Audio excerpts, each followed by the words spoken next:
Hello guys, happy tracking channel sa inyong lahat dyan. Kamusta kayo guys? Kamusta sa mga subscribers natin dyan, sa mga napadaan na sa ating channel.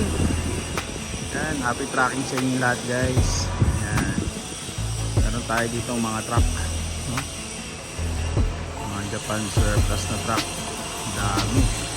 So dito nga pala tayo ngayon guys sa Tipo. At dito ko kay Wordlin. Ito sa mga pinupuntahan din natin dahil sa mga unit nila ng mga wing van.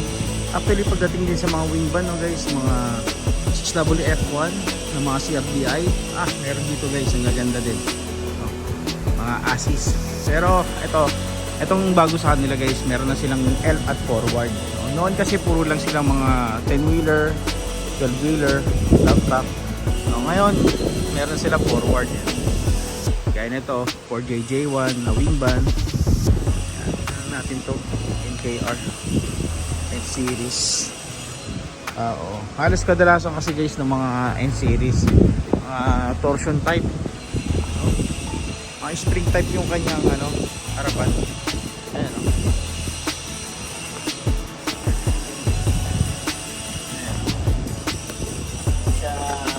Hindi siya multi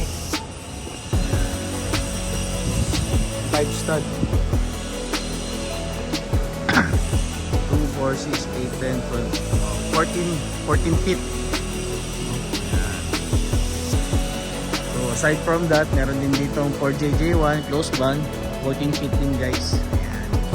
So, hindi natin malapitan isa-isa sa inyo dahil nga medyo malim din. Ito guys, ang ganda, 4HK1 na wing van. Yan. Alam ko sa mga naghahanap dyan, no? Maganda guys ang 4HK1, napakatipid, no? Same lang sila ng performance. Ayan. So ang presyo around nasa 1.3 million, 1.3 million lang. Ayan, manual transmission. 6HK1 1.4. Ayan. Ito 4HK1 din, no? So manual transmission, ito ayun ko lang. Manual transmission din, no? Ganda. Pero may ganda ng unit guys. Ayan, nakita nyo na, no? Mga sariwa mga unit nila dito. 4HK1, okay itong dalawang to. Ito din 4HK1 din. Ayan. Haba na ito 22 feet. Ganda. Ang kikinis guys ng mga 4HK1 nila dito. Mga electronic tech na yan. Ayan. Then meron din dito, no? Gusto mo mga Euro 4 dump truck, ayan, meron din sila dito guys. Ganda.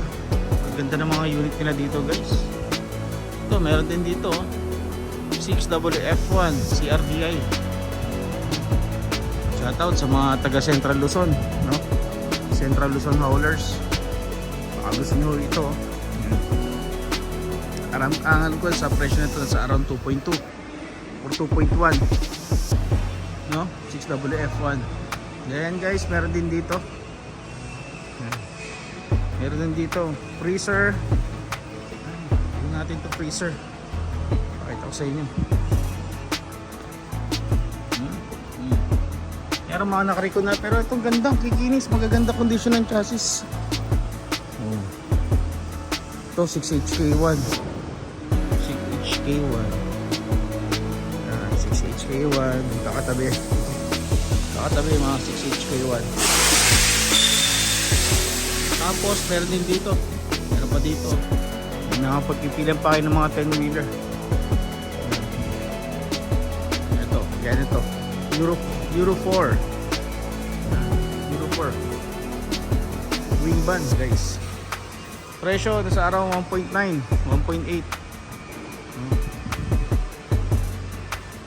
So kung may maghanap dyan, mga 1.7, ako sir, wala po tayong makikitang ganun. Sa mga 1.7 lang, dahil alam nyo, nagtataas din kasi ang mga presyo. Then ayun lang guys, no? Meron pa tayong mga pupuntahan dito. Pag sobrang haba, no? Kaya puputulin ko itong ating pagbablog. Next vlog, mag-upload ulit tayo. So yun lang guys, maraming salamat. Happy tracking channel everyone. Thank you. Bye bye and God bless.